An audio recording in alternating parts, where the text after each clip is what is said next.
Today, we're going to talk about how we can set ourselves up for success in our environment. We'll talk about the home space.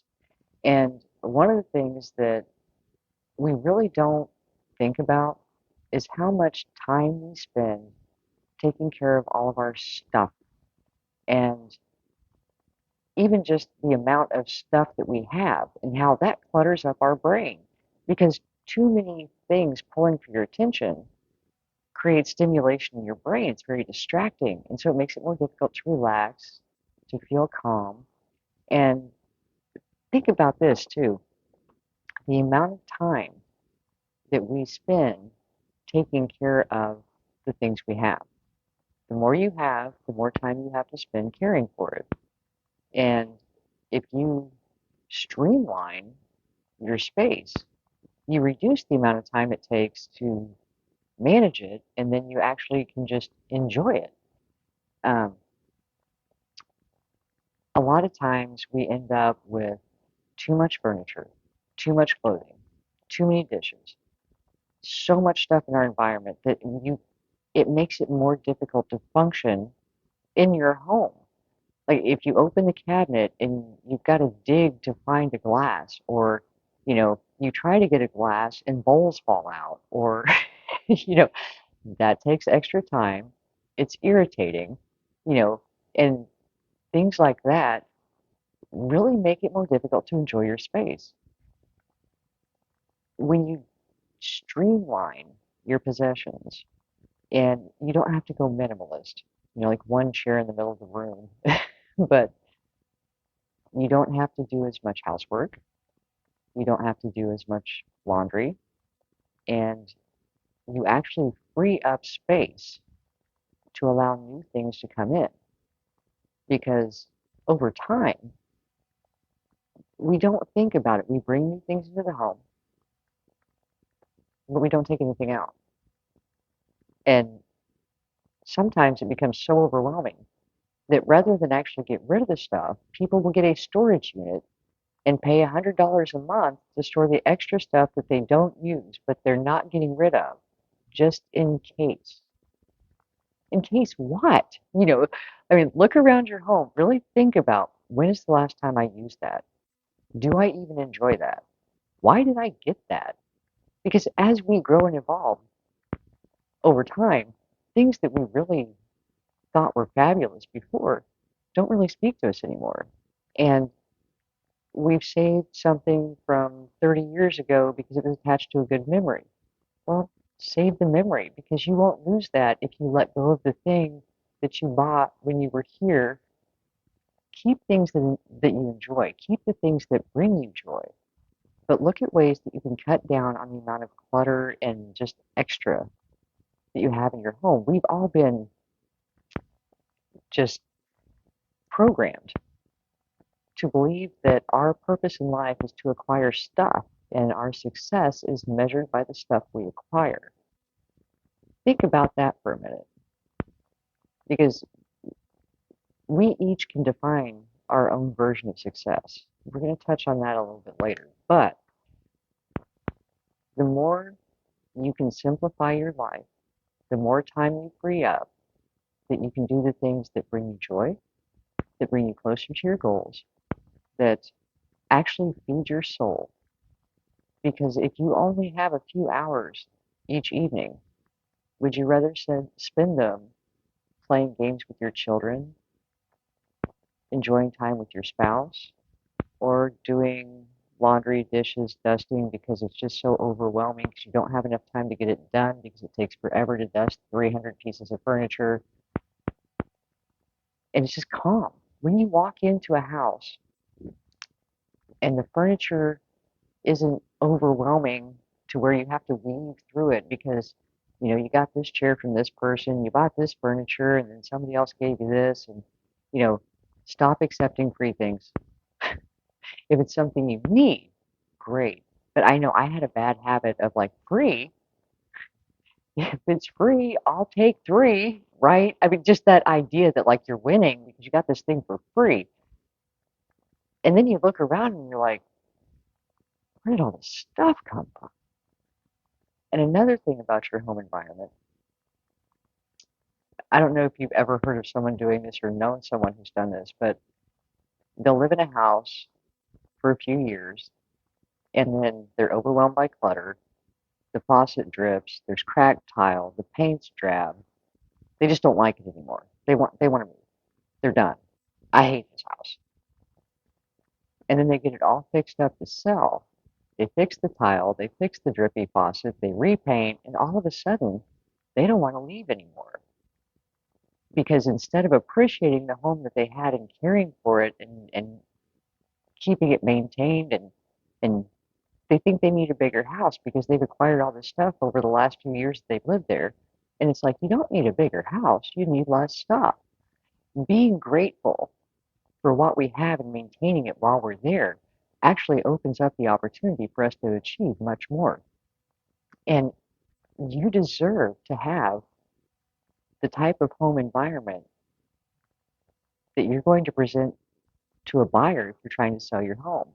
And we're all guilty. I mean, like, you overlook things, you don't pay any attention to them until you're trying to present it to someone else. You're presenting it to yourself every day. Make it beautiful, make it wonderful, make it what really speaks to you. Bring things into your environment that make you happy. Get rid of the things that are just in the way or don't fit, you don't like, they don't match, things that irk you, you know, because we can get so accustomed, again, to not being present. This is how the house looks every day when I come home, and you just kind of work through it. But that energy, when you take the extra clutter out, the energy flow through the house is so much lighter. You feel lighter because it's not cramped. It's a definite feeling. If you've ever gone to someone's house and everything is well placed, there's good lighting, things are clean, and you just feel comfortable. If you go to someone's house and things are all over the place and it's just chaotic and it's a different, you can't relax as easily because again, that stimulation of the brain and things not feeling right. So look around your house, look for ways that you can just make it feel more comfortable, more cozy, more you. Take the burden off of yourself and having to maintain way too much stuff. And most of the time, when we start to consciously review our environment, we realize, like, why do I even have this? What is this for? What does this charger go to? Does anyone know what this is part of? We just accumulate stuff. So take stock, pick a room, run through it, figure out, like, what would I like to see in this space? Because the more we take care of, and the more we're grateful for what we have, and the more we really focus on what matters. And at the end of the day, I'm going to guess you're not going to pick something material. What matters is our relationships. What matters is how we feel day to day in our lives. And the more you lighten your load, the more you free up options for moving forward. And again, with the environment, set yourself up for success. Create spaces for each thing so you know where things are. You're not wasting time looking for things. And if you want to work from home, if that's what you're trying to accomplish, create a space for a home office. Get your home space ready for your vision. Because the more you see that, the more that's going to become normal for you. The idea of working from your home office, because it's right there, it's ready. The opportunity comes up for a work from home job, and you can tell them, hey, yeah, I've already got a home office. It's already ready. I'm ready to receive my dreams. I'm not waiting for something to happen for me to take action. I'm preparing for the dream to be a reality because I know it's going to be. And so I'm going to be ready when the opportunity comes up. And that's one of the ways that you can really gain momentum in believing that this is possible. Get ready. Get ready as if it's right around the corner because once you're ready, probably will be. Um, there was something else I wanted to touch on in the home space. Well, I was talking about bringing in things that make you happy. And so, as much as I talk about not having clutter, and people will tell you, I mean, like people who know me know I'm constantly going through like 4 or 5 times a year. I dig through closets, I list stuff on Facebook, whatever. But I'm a sucker for stuff like this. Does it seem weird that a 47-year-old woman is infatuated with stuffed animals? But they make me happy. And this one in particular, um, again, about bringing joy, right? I was at the grocery store about 3 days before Christmas. I'm not a masochist. I just got caught up in what I was doing, didn't realize it was that close to Christmas when I decided to go to the grocery store. But I always try to look for positive, right? Happy things. So as I'm walking down the aisle at the grocery store, they had this Christmas display with these giant stuffed animals. And I grabbed it and I sent a picture to my boyfriend with the little heart eye face emoji. It's like, ah. And I finished my shopping. I was just happier. I don't know. Things like that, every opportunity to be happy sees it. I'm standing at the checkout line and I get a text that says, go back and get it. I'll buy it for you. I want to make you smile. So I run back, like legit, with my cart full of groceries for the Christmas get togethers. I've got all this garbage and I'm running back to the aisle and I grab it and I start dancing down the aisle with it because I'm just excited. I'm happy, right? Most of the people in the store were not in the Christmas spirit. Um, it was busy, things were out of stock. It was just, that atmosphere. And here I am dancing down the aisle with this giant unicorn. People were laughing. It brightened the moment for everyone who saw what was going on. I was just doing what I felt like doing, which was dancing with my new unicorn. I go to the checkout. We're joking about it with the cashier and everything like that. And I'm on my way out, and the lady at the pharmacy said, wow, that's going to make some little kid really happy. And I was like, it did. It did. It's me. I'm the little kid.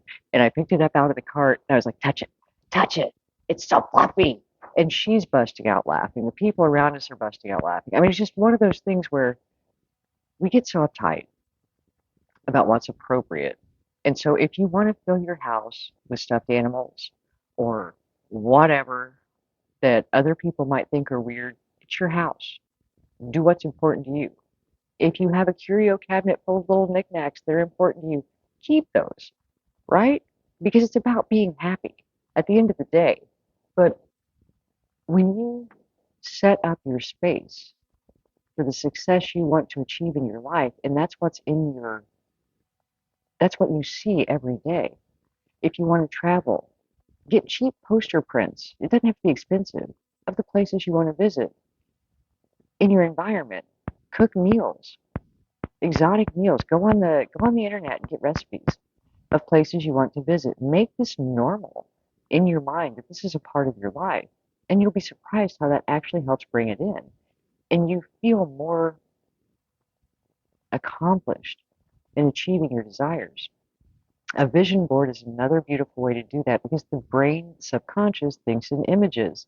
And the more you normalize this future version of you in your environment, in your day to day, in your routine, the more it's going to be normal for you and the more you're going to see the opportunities coming up that you want to achieve.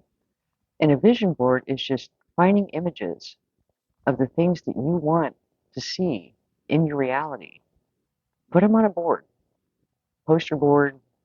Some people use like the pincushion type of board. Yeah, that board. Cork board. Surround yourself with things that represent the success you desire. Normalize it in your home, in your life. Streamline your environment to set you up to have the time to achieve this success. And one of the simplest things to do, make your bed. I know I sound like your mom. There's something about it though. If the first thing you do is make your bed, one, you've already set the first win of the day. It's not complicated. First win of the day, I made my bed. And when you come home at night and you're tired and you want to get in bed, when you walk into your room and there's a nicely made bed, it's just more inviting. Little things, little habits, little tweaks are going to take you so far. So I hope this helps. I will talk to you soon. See you in the Q&A. Love and light.